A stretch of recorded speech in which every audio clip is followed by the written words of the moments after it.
लंका पर विनाश के बादल मंडरा रहे थे। वानर सेना समुद्र पार कर चुकी थी। युद्ध अपने निर्णायक चरण पर पहुंच चुका था। रावण के अनेक महारथी मारे जा चुके थे और अब पूरी लंका की आशाएं दो योद्धाओं पर टिकी थी, मेघनाद और कुंभकर्ण। जब कुंभकर्ण की निद्रा भंग हुई तो उसे युद्ध की स्थिति का पता चला तो वह सीधे रावण की सभा में पहुंचा। वहां उसने अपने बड़े भाई को देखा। रावण का चेहरा पहले जैसा तेजस्वी तो था, लेकिन उसकी आंखों में एक अजीब सी बेचैनी थी। कुंभकर्ण ने रावण को समझाया था कि माता सीता को श्री राम को लौटा देना ही उचित होगा, लेकिन रावण ने उसकी एक ना सुनी। अब युद्ध निश्चित था। सभा से निकलने के बाद कुंभकर्ण अपने शस्त्रों की तैयारी कर रहा था कि तभी पीछे से एक परिचित स्वर सुनाई दिया, काकाश्री। कुंभकर्ण ने मुड़कर देखा। सामने मेघनाद खड़ा था, लंका का सबसे महान योद्धा, रावण का अभिमान। मेघनाद आगे बढ़ा और बोला, काकाश्री, मैं आपको विजय की शुभकामनाएं देने आया हूँ। आपके रणभूमि में उतरते ही वानरों का विनाश निश्चित है। कुंभकर्ण कुछ क्षण उसे देखता रहा, फिर उसके चेहरे पर एक हल्की मुस्कान आई। मेघनाद, क्या तुम्हें सचमुच लगता है कि इस युद्ध में हमारी विजय होगी? ये सुनकर मेघनाद चौंक गया। आप यह क्या कह रहे हैं काकाश्री? कुंभकर्ण ने गहरी सांस ली। मैं वह कह रहा हूँ जो सत्य है। लंका की हार निश्चित हो चुकी है। मेघनाद का चेहरा कठोर हो गया। असंभव, जब तक मैं जीवित हूँ लंका को कोई पराजित नहीं कर सकता। कुंभकर्ण धीरे धीरे बोला, यही अहंकार हम सबको विनाश की ओर ले जा रहा है। कुछ पल मौन छा गया। फिर कुंभकर्ण ने कहा, मेघनाद, आज मैं तुम्हें एक ऐसा रहस्य बताने वाला हूँ जिसे पूरी लंका में केवल मैं जानता हूँ। मेघनाद की आंखें सिकुड़ गई। कैसा रहस्य?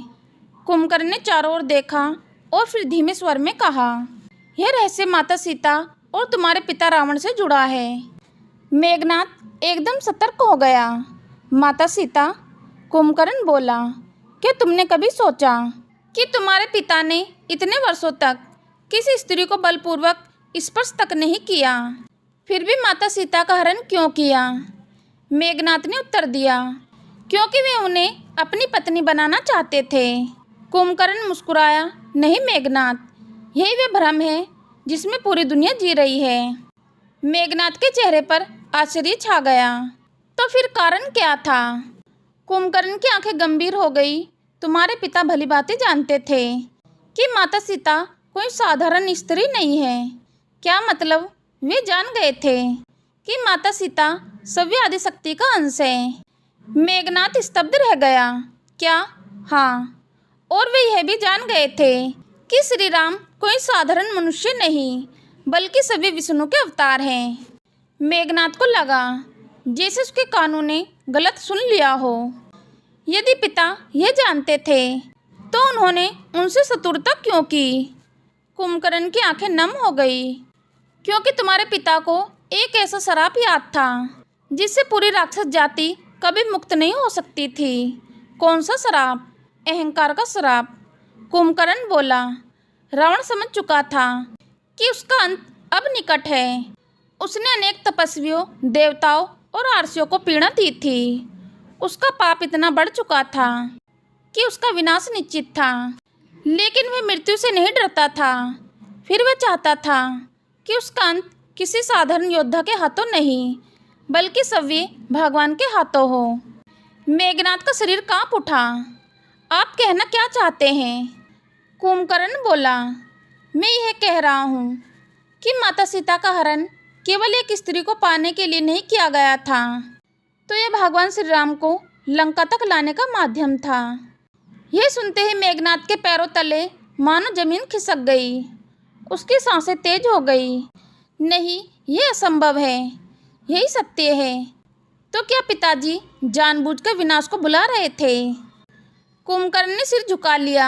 हाँ, लेकिन उनका अहंकार उन्हें सत्य स्वीकार करने नहीं देता था। मेघनाद अवाक रह गया। जिस युद्ध को वह विजय का युद्ध समझ रहा था, वह तो पहले से ही नियति द्वारा लिखा जा चुका था। कुछ देर बाद वह बोला, यदि यह सत्य है तो आपने पहले कभी मुझे क्यों नहीं बताया? कुंभकर्ण ने उत्तर दिया, क्योंकि कुछ सत्य ऐसे होते हैं जिन्हें मनुष्य तभी समझ पाता है जब विनाश उसके सामने खड़ा हो। मेघनाद की आंखों में आंसू आ गए। तो क्या हमारा अंत निश्चित है? कुंभकर्ण ने उसके कंधे पर हाथ रखा। हर जन्म लेने वाले का अंत निश्चित है पुत्र। प्रश्न यह नहीं कि मृत्यु कब आएगी, प्रश्न यह है कि मृत्यु से पहले व्यक्ति धर्म के कितने निकट पहुंचा। मेघनाद ने पहली बार अपने भीतर एक अजीब शून्य महसूस किया। वह धीरे से बोला, काकाश्री, यदि कल मैं युद्ध भूमि में मारा गया तो? कुंभकर्ण मुस्कुराया, तो याद रखना, वीर कभी मरते नहीं, उनका शरीर नष्ट होता है, उनका यश नहीं। मेघनाद की आंखें भर आई। और यदि आप मारे गए तो? कुंभकर्ण ने आकाश की ओर देखा। तो समझ लेना कि मैं अपने भाग्य से मिल चुका हूँ। दोनों कुछ देर तक मौन खड़े रहे। उन्हें पता था कि यह उनका अंतिम मिलन है। अचानक कुंभकर्ण ने मेघनाद को अपने विशाल वक्ष से लगा लिया। मुझे तुम पर गर्व है पुत्र। मेघनाद की आंखों से आंसू बह निकले। काकाश्री, जाओ अपने पिता का साथ दो, चाहे नियति कुछ भी लिख चुकी हो। एक पुत्र का धर्म है कि वह अंतिम क्षण तक अपने पिता के साथ खड़ा रहे। मेघनाद ने सिर झुका लिया।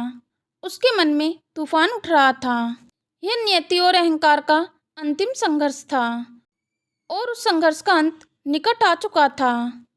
कुंभकर्ण की बातें सुनने के बाद भी मेघनाद का मन शांत नहीं हुआ।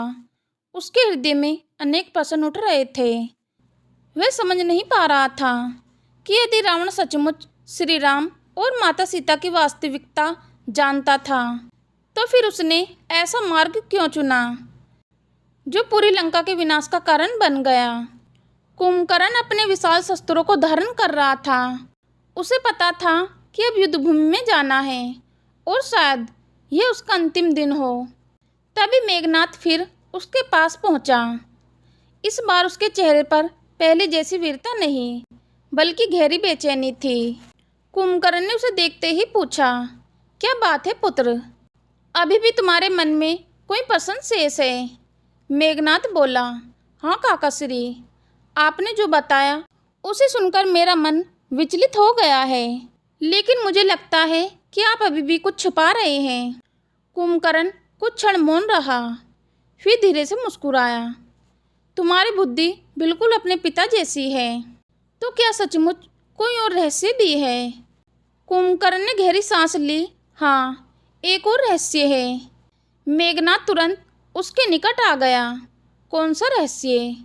कुंभकर्ण ने गंभीर स्वर में कहा, रावण माता सीता से कभी घृणा नहीं करता था। मेघनाद चौंक गया। क्या? बल्कि वह उनका सम्मान करता था।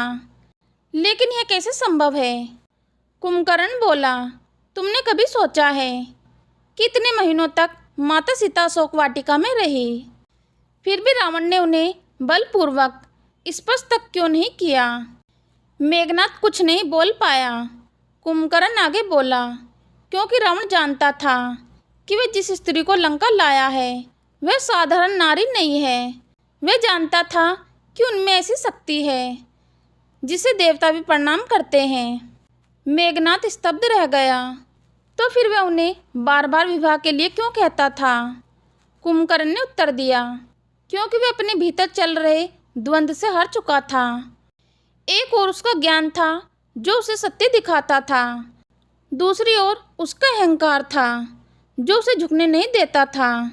मेघनाद ने सिर झुका लिया।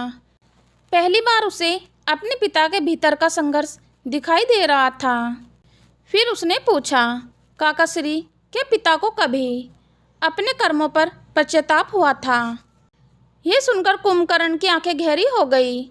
हाँ, और वह दिन मैं कभी नहीं भूल सकता। कौन सा दिन? कुंभकर्ण बोला, जिस दिन हनुमान ने लंका जलाई थी। उस रात में रावण से मिला था। वह अकेला बैठा हुआ था। उसकी आंखों में पहली बार भय नहीं बल्कि पश्चाताप था। मेघनाद अविश्वास से उसकी ओर देखने लगा। पिताश्री और पश्चाताप? हाँ पुत्र, उसने मुझे कहा था। कुंभकर्ण मैंने अपने जीवन में अनेक युद्ध जीते, लेकिन अपने अहंकार से कभी नहीं जीत पाया। मेघनाद की सांसें रुक सी गई। क्या सचमुच उन्होंने ऐसा कहा था?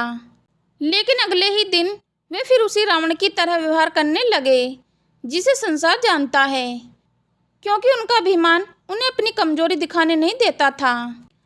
कुछ देर तक दोनों मौन रहे। हवा में एक अजीब सी उदासी फैल आई थी।